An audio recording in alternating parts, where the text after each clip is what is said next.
Good morning students. Seventh की आज science की वर्कशीट हम करेंगे, वर्कशीट नंबर 13। डेट है आज 13 नवंबर। चलिए वर्कशीट शुरू करें। मृदा में पोषकों की पुनः पूर्ति, मृदा मतलब मिट्टी, उसमें पोषकों की पुनः मतलब दोबारा से पूर्ति करना। राधिका जब अपने निकट के फसल की खेत में भ्रमण कर रही थी तब उसने देखा कि किसान खेतों में खाद फैला रहे हैं। उसने बगीचे में भी माली को ऐसा ही करते हुए देखा, जहां वह लॉन और गमलों में खाद का उपयोग कर रहे थे। वह सोच में पड़ गई कि वह ऐसा क्यों कर रहे हैं। ठीक है, राधिका ने जो है खेतों में घूमते हुए किसान को खेत में खाद फैलाते हुए देखा। बच्चों, आपने भी नोटिस किया होगा बेटा, खेतों में खाद डालते हुए देखा होगा किसान को। तो बगीचे में भी माली को ऐसा ही करते हुए आपने देखा हो, गमलों में खाद का उपयोग करते हैं, या आपने जो अपने घरों में लगा रखे होंगे गमले, उसमें भी खाद का उपयोग आप करते होंगे। ऐसा क्यों किया जाता है?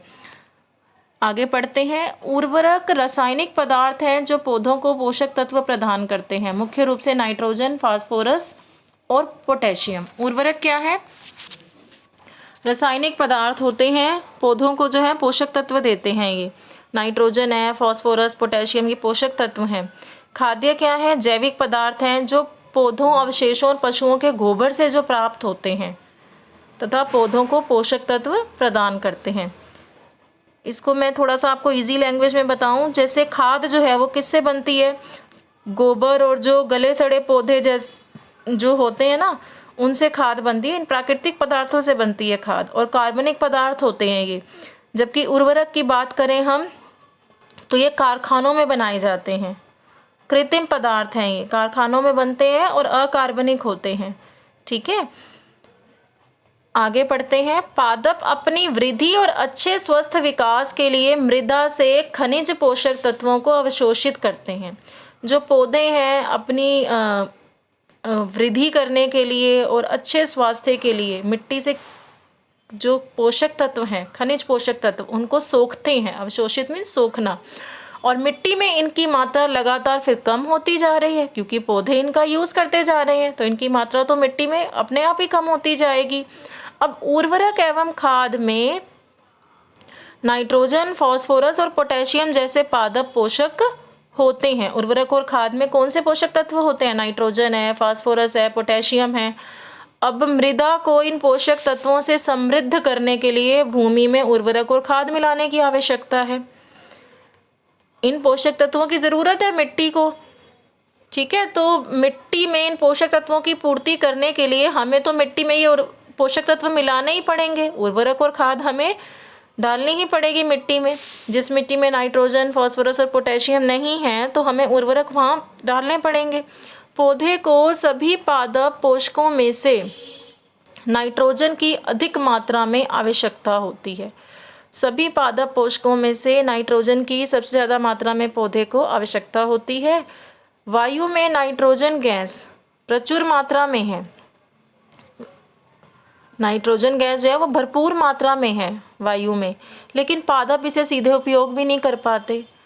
पौधे जो हैं वो नाइट्रोजन गैस का डायरेक्ट यूज़ नहीं कर पाते। जो वायुमंडल में नाइट्रोजन गैस उपस्थित है उसका सीधे ही उपयोग नहीं कर पाते हैं।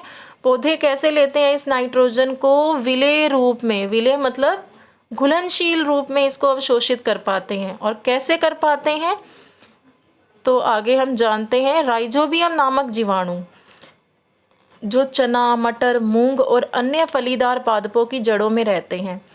चना है, मटर है, मूंग है, जितने भी फलीदार पौधे हैं उनकी जड़ों में कौन सा जीवाणु रहता है?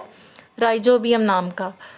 और ये क्या करता है? राइजोबियम का काम क्या है? वायुमंडल से नाइट्रोजन लेना और इसे नाइट्रोजन को जो उन्होंने वायुमंडल से ली है उसको विलेय पदार्थों में बदल देना। परिवर्तित मतलब बदल देना। इसे विलेय पदार्थों में परिवर्तित कर देते हैं। ये राइजोबियम जीवाणु वायुमंडल से नाइट्रोजन को लेकर इसे घुलनशील पदार्थों में परिवर्तित कर देते हैं, जिससे पौधा जो है फिर आसानी से नाइट्रोजन को इस फॉर्म में ले लेते हैं। अधिकतर दालें फलीदार पादपों से प्राप्त होती हैं।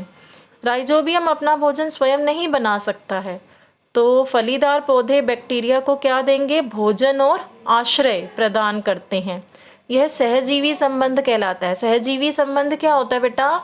जिसमें दो जीव जो हैं आवास और पोषण के लिए, ठीक है, निर्भर होते हैं। कैसे?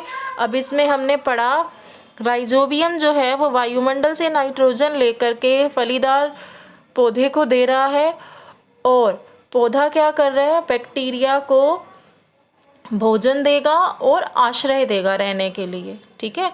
तो सह मतलब साथ रहना, सहजीवी संबंध।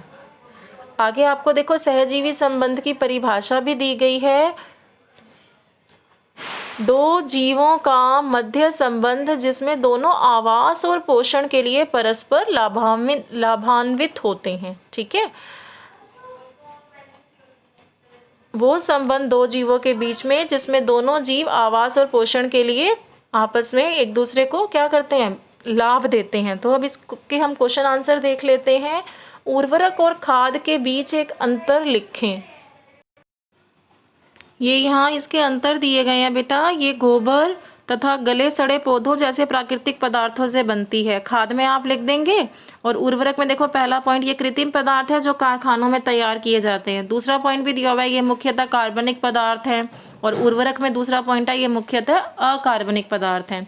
तो ये खाद्य और उर्वरक के बीच का अंतर दिया गया। आपसे एक पॉइंट पूछा है, आप इसमें से लिख लेंगे, ठीक है। दूसरा प्रश्न है, पादप के लिए आवश्यक 3 मुख्य पोषक तत्व। दूसरे में आएगा नाइट्रोजन, फास्फोरस और पोटेशियम है। जो 3 मुख्य पोषक तत्व हैं, ये निशान लगाए मैंने यहाँ, नाइट्रोजन, फास्फोरस और पोटेशियम है। तीसरा प्रश्न, सहजीवी संबंध से आप क्या समझते हैं?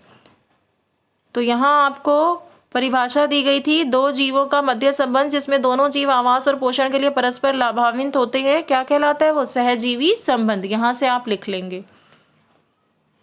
चौथा प्रश्न है, पादपों को उर्वरक एवं खाद की आवश्यकता क्यों होती है? ठीक है, पादपों को उर्वरक एवं खाद की आवश्यकता क्यों होती है? चौथे का आंसर देखिए, निशान लगाया यहाँ मैंने, यहाँ से लिखेंगे। उर्वरक एवं खाद में नाइट्रोजन, फास्फोरस और पोटेशियम जैसे पादप पोषक होते हैं। मृदा को इन पोषक तत्वों से समृद्ध करने के लिए भूमि में उर्वरक तथा खाद्य मिलाने की आवश्यकता होती है। अब आप इस वर्कशीट के क्वेश्चन आंसर कर लीजिए।